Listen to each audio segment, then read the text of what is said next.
E aí, pessoal, hoje nós iremos falar sobre os tecidos epiteliais. Solta a vinheta!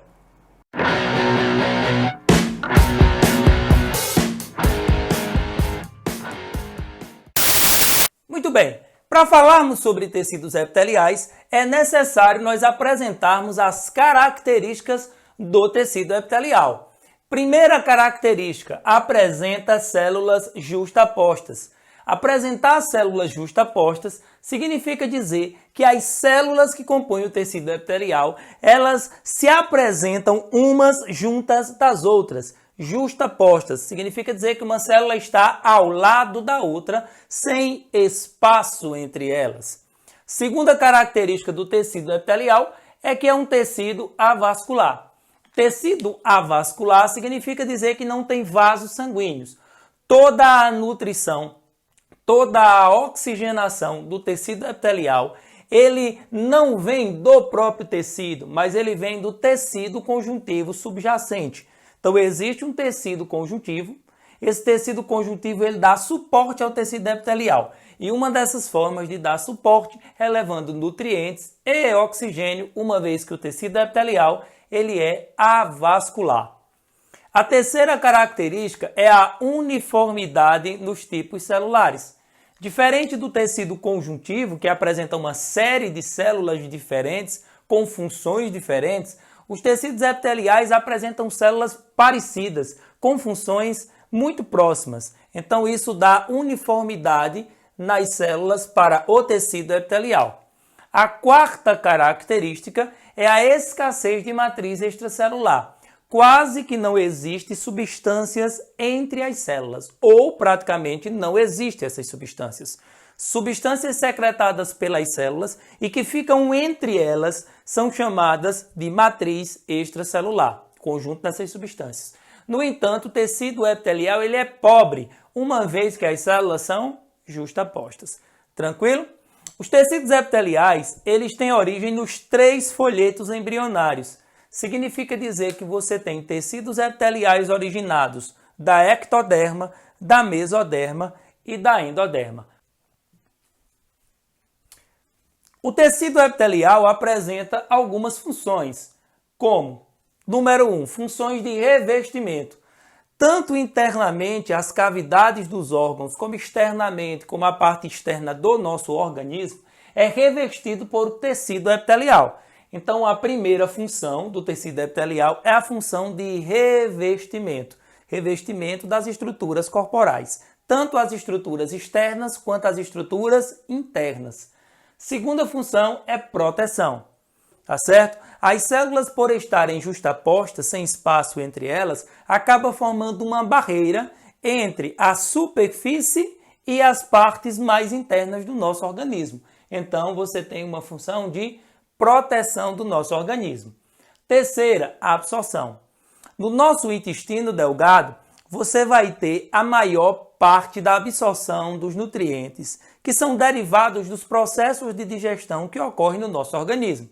Esse epitélio, ele é um epitélio diferenciado, cuja função é a absorção de nutrientes.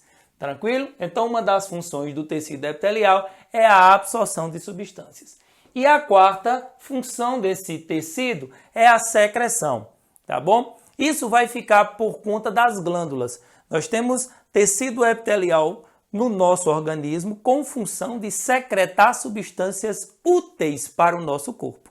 Tranquilo? Além das funções, nós temos os tipos. Esses tipos são a divisão do nosso estudo. Nós iremos pegar o tecido epitelial e vamos dividir em 2 partes. Estudar os tecidos de revestimento e estudar os tecidos glandulares. Os tecidos de revestimento, como o próprio nome diz, são os tecidos que vão revestir as estruturas internas e externas do nosso corpo. Já os tecidos glandulares são os tecidos que são responsáveis por produzir substâncias úteis. Esses tecidos glandulares, eles podem ser endócrinos ou exócrinos. Podemos continuar? Bem, os tecidos epiteliais de revestimento, eles são classificados de acordo com o formato das células e com o número de camadas existentes, tá? De acordo com o formato das células, eu tenho o tecido pavimentoso, quando as células forem achatadas, aqui um desenhozinho, ó, células achatadas, tá? Então esse tecido aqui nós dizemos que ele é pavimentoso ou escamoso. As células, elas podem se apresentar no formato cúbico, então nós dizemos que o tecido é um tecido cúbico. Ou elas podem se apresentar em formatos de coluna.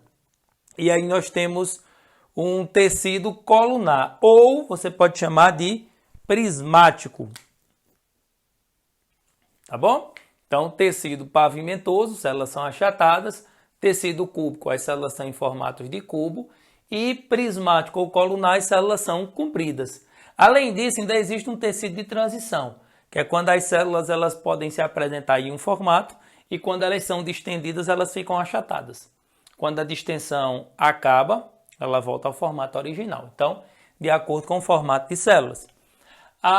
Também podemos classificar de acordo com o número de camadas. Então, os tecidos, de acordo com o número de camadas, eles podem ser simples ou estratificados. O tecido é considerado simples quando ele tem apenas uma camada celular. E ele é considerado estratificado quando ele apresentar várias camadas. Então, nós temos o tecido pavimentoso, esse aqui, ó, que pode ser simples ou estratificado. O tecido pavimentoso simples ele é encontrado no endotélio, nos alvéolos pulmonares, na pleura, no peritônio e no pericárdio. Então, são os locais que eu encontro esse tecido simples. E o tecido estratificado, ele pode ser não queratinizado ou queratinizado. Isso é, ele pode apresentar queratina ou não. A parte que não apresenta queratina é encontrada nas mucosas, como por exemplo na cavidade oral. Tá? E o queratinizado na parte superficial da nossa pele, no caso da epiderme, pela presença dessa queratina. Então você pode dizer que ele é estratificado não queratinizado ou queratinizado, tá bom? O tecido cúbico, esse aqui, ó, ele também pode ser simples ou estratificado. O epitélio cúbico simples ele é encontrado no revestimento do ovário e nos túbulos renais. Tá? Já o tecido cúbico estratificado, várias camadas, nos ductos de algumas glândulas, tá bom? Nos ductos glandulares. O tecido prismático é esse tecido aqui, ó, tá? O colunar. Esse tecido prismático ele pode também ser simples e também pode ser estratificado. O tecido prismático simples ele é encontrado basicamente no trato digestório, no estômago e nos intestinos. Lembrando que lá no intestino essas células elas vão apresentar estruturas de absorção que nós iremos falar futuramente, tá bom? E ele também pode ser estratificado. É raro acontecer, mas existe. No caso da conjuntiva do olho. Então, tem o tecido lá no olho, a conjuntiva, você encontra esse tecido prismático estratificado. Prismático é a mesma coisa que tecido colunar, tá bom? E o pseudoestratificado. O que é um tecido pseudoestratificado? Ele é falso estratificado. Esse tecido ele vai apresentar células que apresentam núcleos em alturas diferentes. Então, quando você olha para o tecido, vai dar a impressão de que você tem várias camadas. No entanto, você só tem uma camada celular. Para eu dizer se um tecido tem uma camada ou muitas camadas, eu olho na base da célula, tá bom? A célula do tecido epitelial, ela tem uma parte superior livre, a parte do ápice, e a parte basal, que é a parte de baixo. Essa parte basal, ela é ligada ao tecido conjuntivo, por uma estrutura chamada lâmina basal. Então, no caso do tecido pseudoestratificado, a impressão que eu tenho é que existem várias camadas, tá? Sendo uma camada livre, várias camadas e apenas as células que estão na base presas a essa camada da lâmina basal. Mas isso não acontece, tá bom? Ela só tem uma camada de célula, no entanto, aparenta ter muitas. Geralmente, esse tecido pseudoestratificado ele apresenta cílios, tá? E ele é encontrado na traqueia, nos brônquios e no epidídimo, tá bom? E existe o epitélio de transição, que eu já tinha falado aqui, tá bom? O epitélio de transição ele é encontrado na bexiga urinária e nos uréteres, tá certo? Esse tecido que ele pode se distender e voltar ao normal, e aí o formato da célula acaba mudando. Beleza? Então, tecidos epiteliais de revestimento nós classificamos de duas maneiras. Quanto ao formato da célula e quanto ao número de camadas. E essa foi a classificação dos tecidos de revestimento. E agora nós iremos passar para a classificação dos tecidos glandulares. Vamos lá! Muito bem, então as glândulas elas se dividem em dois tipos, as glândulas exócrinas e as glândulas endócrinas. Glândulas exócrinas são aquelas glândulas que liberam a secreção, ou seja, aquilo que elas estão produzindo na superfície do epitélio. E essas glândulas exócrinas, elas são externas ao nosso corpo, ou no interior de cavidades. Por quê? Porque como ela se abre para a superfície, e essa superfície é uma superfície de revestimento, então a glândula ou ela está externa, tá bom? Ou ela vai estar dentro de alguma cavidade corporal. Já as glândulas endócrinas, elas liberam a secreção no interior dos vasos sanguíneos. E o produto, ou seja, a secreção, nós chamamos de hormônios. Tranquilo? Então, glândulas exócrinas liberam a secreção na superfície do epitélio, são externas ao nosso corpo ou no interior de cavidades. E as endócrinas, elas liberam sua secreção sempre no interior de vasos sanguíneos. E essa secreção nós chamamos de hormônios, tá bom? Existe ainda uma glândula chamada de glândula mista, que é uma glândula anfícrina. Essa glândula mista, ela é endócrina e exócrina, ou seja, parte das células vão trabalhar de maneira endócrina e a outra parte vai trabalhar de maneira exócrina. Nós temos aqui, desse lado, a formação de uma glândula. Então imagine que aqui é a superfície do tecido epitelial. Essas bolinhas aqui representam a superfície do tecido. Em um determinado momento vai ocorrer uma proliferação celular. As células começam a se multiplicar, certo? Em um determinado ponto. E a partir dessa multiplicação celular, ou seja, proliferação celular, eu tenho dois caminhos, tá bom? As células podem se multiplicar, se transformar numa glândula sem perder o contato com a superfície, ok? Aqui são as células que se organizaram sem perder o contato, olha a abertura, sem perder o contato com a superfície do tecido. E o produto de secreção é liberado na superfície do tecido. Isso aqui é uma glândula exócrina, tá bom? E a segunda coisa que pode acontecer é, a partir da proliferação dessas células, eu perder o contato com a superfície do epitélio. Se eu perder o contato com a superfície do epitélio, as substâncias produzidas não chegam nessa superfície. Então, vasos sanguíneos que vão passar por essa estrutura vão recolher o produto de secreção. Esse produto são os hormônios. Então, todas as glândulas que são endócrinas, elas não têm contato com a superfície do epitélio e o seu produto de secreção, que é chamado hormônio, é lançado na circulação sanguínea. Já as células que são exócrinas, elas não perdem o contato com a superfície do epitélio e o seu produto de secreção é lançado na superfície do tecido. Deu para entender aí? Vamos continuar. Como exemplo de glândulas exócrinas, nós temos as glândulas de suor, sudoríparas, as glândulas sebáceas, as glândulas mamárias, salivares, lacrimais e as glândulas que fazem parte do sistema digestório, como estômago e intestino, certo? Existem outras glândulas exócrinas, tá? Elas podem lançar seu produto, como eu disse, na superfície do tecido, ó, glândulas de suor, glândulas sebáceas, ou no interior de alguma cavidade, como salivares e as glândulas do sistema digestório, tá bom? As glândulas endócrinas, nós temos como exemplo as adrenais, ou suprarrenais, a hipófise, a tireoide e as outras glândulas. Todas as que produzem hormônios são chamadas de glândulas endócrinas. E como glândula mista, nós temos o pâncreas, tá? O pâncreas ele produz tanto compostos exócrinos que vão fazer parte do sistema digestório, as enzimas pancreáticas do processo digestório, como o pâncreas também vai trabalhar endocrinamente. Endocrinamente, ele vai produzir o glucagon e vai produzir a insulina. Glucagon e insulina são dois hormônios que regulam a taxa de glicose no sangue. Então, o pâncreas ele apresenta as células exócrinas do sistema digestório e as células tá certo? A alfa e beta, que vão produzir o glucagon e a insulina. E aí, dessa maneira, ele trabalha de forma endócrina, tá? Aqui nós temos a classificação das glândulas. As glândulas exócrinas têm dois tipos de classificação. De acordo com o produto de secreção, ou seja, o que é produzido, e a forma como ocorre essa secreção. De acordo com o produto de secreção, nós temos a glândula serosa, mucosa e mista. Uma glândula serosa é uma glândula que vai liberar que o produto de secreção é água e proteínas.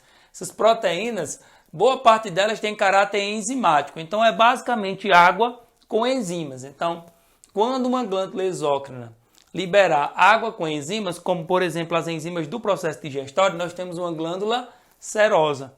Quando é que ela é mucosa? Ela é considerada uma glândula mucosa quando ela apresenta água e muco. Mucoglicopolissacarídico, tá certo? Então ela é uma glândula mucosa.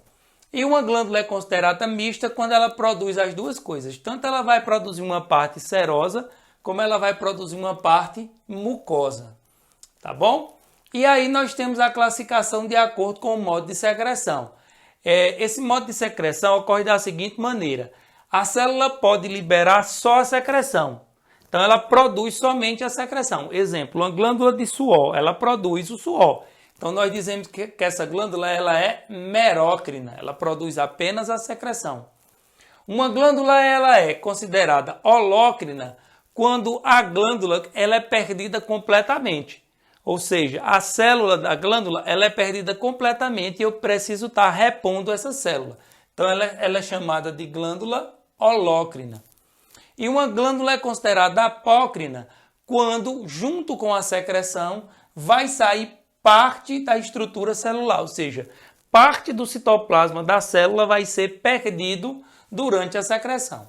Tranquilo? Então, as glândulas exócrinas são classificadas de acordo com o produto de secreção, serosa, mucosa ou mista, e de acordo com o modo de secreção, glândulas merócrinas, holócrinas e apócrinas. Merócrina, apenas o produto de secreção.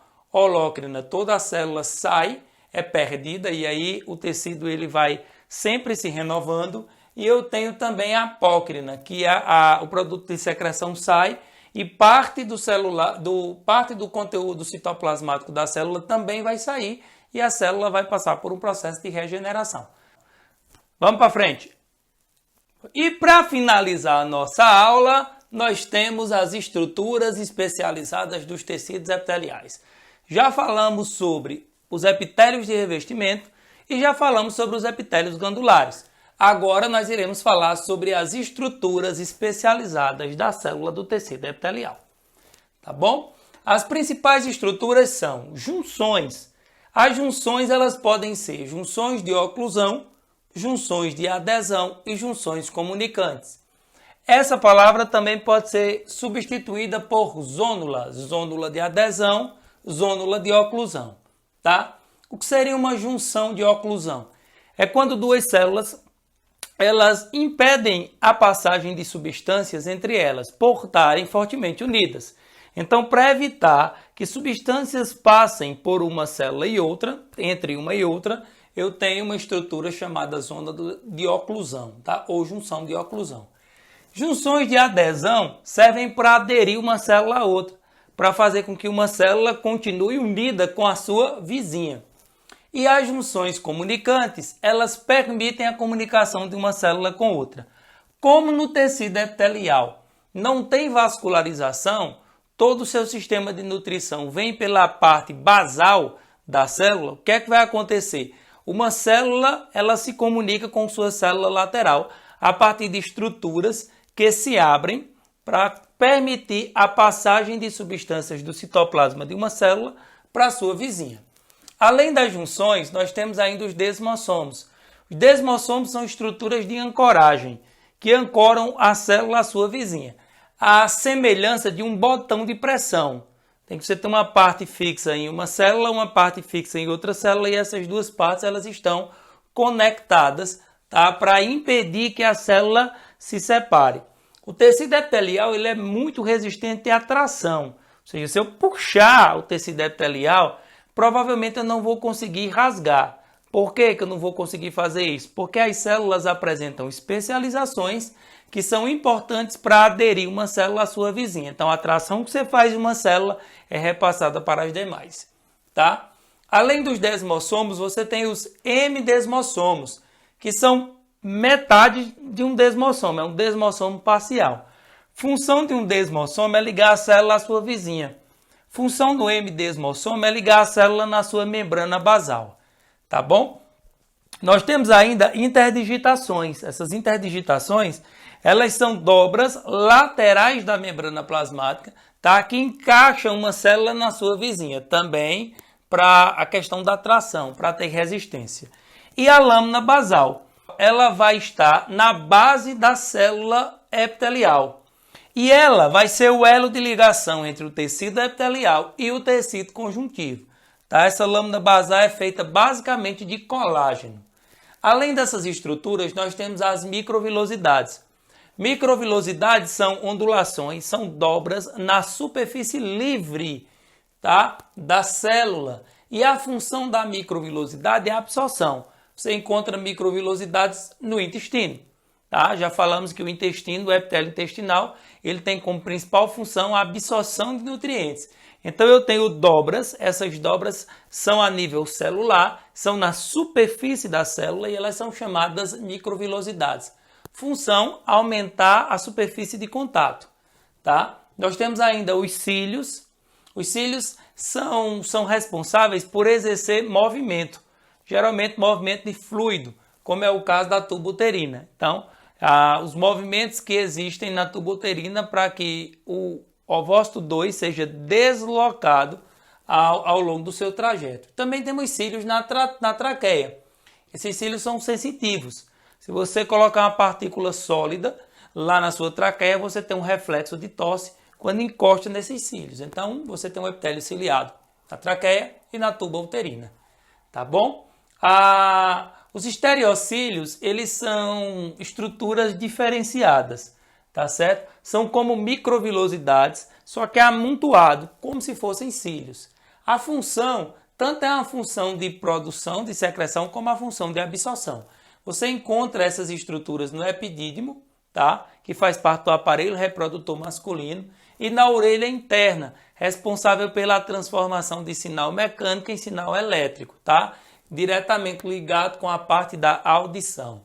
E nós temos os flagelos. Como exemplo, nós temos o espermatozoide, o flagelo do espermatozoide.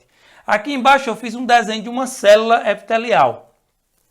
Só com uma camada celular, é um epitélio simples, tá? Aqui é uma célula, aqui seria a sua célula vizinha e a outra, tá? Uma célula do lado esquerdo e uma célula do lado direito. Então eu representei essas ondulações na parte livre que representam as microvilosidades que nós falamos, tá bom? E a parte de baixo nós temos a lâmina basal. Então essa estrutura aqui é a lâmina basal. É a comunicação do tecido epitelial e para baixo você vai ter o tecido conjuntivo. Essa célula é ancorada no tecido conjuntivo através dessa estruturazinha aqui, ó, tá? Chamada de hemidesmossomos. Existem desmossomos na lateral, ligando uma célula à sua vizinha. Então, essa estrutura aqui e essa daqui representa o desmossomo, tá? Na parte próxima à superfície, você tem as ônulas de oclusão, ou junção de oclusão, aqui e aqui. Para quê? Para impedir que qualquer coisa consiga passar entre uma célula e outra. Então, as ônulas de oclusão. E logo abaixo você tem as ônulas de adesão, ou junção de adesão, que faz com que essa célula aqui, ó, ela fique presa nessa, e essa célula fique presa nessa, tá? Então, hemidesmossomos, desmossomos, zônula de oclusão, de adesão e interdigitação, que são essas dobras que existem, tá? E a membrana da vizinha, da célula e da sua vizinha acompanha o formato, deixando uma célula presa à outra, tá certo? Existe ainda entre uma célula e outra as chamadas junções comunicantes.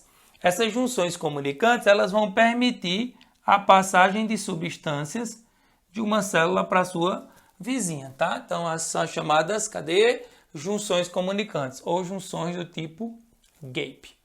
Então, com isso, nós concluímos a nossa aula de tecidos epiteliais. Nós falamos sobre os tecidos epiteliais de revestimento, falamos sobre os tecidos epiteliais glandulares e fizemos a classificação.